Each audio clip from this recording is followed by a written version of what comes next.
Hello everyone, Scott Sylvan Bell coming to you live from Sacramento, California. It is April 16th, 2015. Yesterday was tax day. This year is flying by. Hope you're looking at your goals. We're talking about the coaching process and what you should be asking and what you should be doing. So today I'm going to go over my rules that I have when I work with somebody and take from them what you can to figure out what you're going to do when you decide to get coaching from somebody, whoever that person may be, okay? So the first rule that I have when I work with people is show up on time. Show up on time. So like, let's say that I'm supposed to meet somebody somewhere and it's 7 o'clock and like all of a sudden they show up at 7:10 and we were supposed to meet for an hour. I don't go till 8:10, I go till 8 o'clock. That time was allotted for them. So I'm not gonna go over because they made a mistake. So first thing is show up on time, because first thing is like it shows respect for the person. And if you can't show up on time, man, you're gonna have a tough time keeping promises for your client or for your buyer for whatever widget or product or services that they're gonna purchase. And like sometimes people will say, Scott, that's not true. And I'm like, look, there's going to be an echo in your life of like, this happens here, it's going to happen here too. If you show up late to meetings with me, chances are good you're going to show up late to turning your product or your service in to whoever you're supposed to meet with, okay? So the second thing is to implement. So there's a process that people have when they go through any coaching program where they want to hoard the information. So they go through and they just want to take a look at it and they want to really audit it and they really don't want to do anything with it. And you know, great, you want to pay me to teach you how to hoard information, I can do that, but I got to tell you, there's like no fulfillment in there for me, and it gets pretty frustrating. So like I'll work with somebody, I'll say, so did you implement this? And they'll say, no. I'll say, well, what happened? Well, I didn't want to. And like, remember, part of my job is to hold the person accountable and get after them and say, hey, look, you know what? You're paying me to help you out. You're paying me to coach you.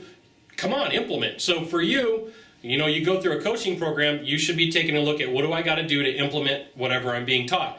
And can that product or that service or whatever I'm being taught be implemented for my industry, for my service, for my project, or for my widget, okay? Now the third thing is I have a really big rule. I don't mind if somebody's having some struggles or frustrations and they're like, look, I'm frustrated about the way that I'm not closing right now, or I'm frustrated with dealing with this company who's constantly coming in and talking trash and creating problems behind me. I don't mind when somebody shares a frustration, but what the biggest problem is when somebody complains. Now, I have a belief that complaining leads to more complaining. So if you start complaining here, you're going to find other people to complain to. And guess what? There's going to be somebody from over here, and then they're going to come in, and a bunch of people are going to meet together, and they're going to start complaining, and then nothing gets done. So selling equals more selling, complaining equals more complaining. So the third thing on this list is to not complain. Now, once again, everybody else is going to be a little bit different, but I want you to understand, I'm going to give you the best of what I have and the best of what I know so that you could take it and model it and go, you know what, this is what I should be looking for from a coach or from a guru, right? A guru, I really don't care for that word, but whatever. So you get your guru, you get your coach, but these are things that you should be looking for. They should set the agenda from the very beginning.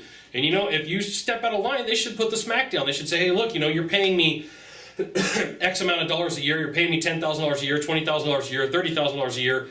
Come on, there should be something you should get from that, okay?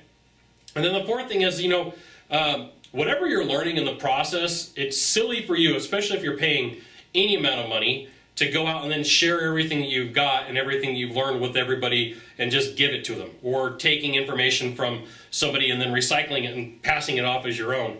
You know, there's a couple of times where I'll shoot a video and I'll send it over to a couple of my mentors or to a couple of my coaches and say, hey, look, I want to make sure that this isn't something that you've said previously or it's not close to anything that you've done, just as a common courtesy, because, you know, there's nothing worse than just like, well, wait a minute, that guy paid for that information and now he's saying it's his. That's just the wrong thing to do. That's not cool, and it's not the right thing. Now, this isn't a class on ethics, but you know, at the same time, you have to understand that if somebody's got more acquired knowledge than you, they either did it by paying for it, or they either did it by paying for it by working through it to figure that out, okay? So I look at all the sales calls that I've sat on, that I've gone through with people, and the knowledge that I've acquired from watching salespeople. You can't get that knowledge from reading a book. You can try, but you know, there's things that happen real time that you can't put into a book, and syntax and feeling and vocal pitch. It's not possible. And now it could come close from video, but not close enough, okay? So the four things are show up on time,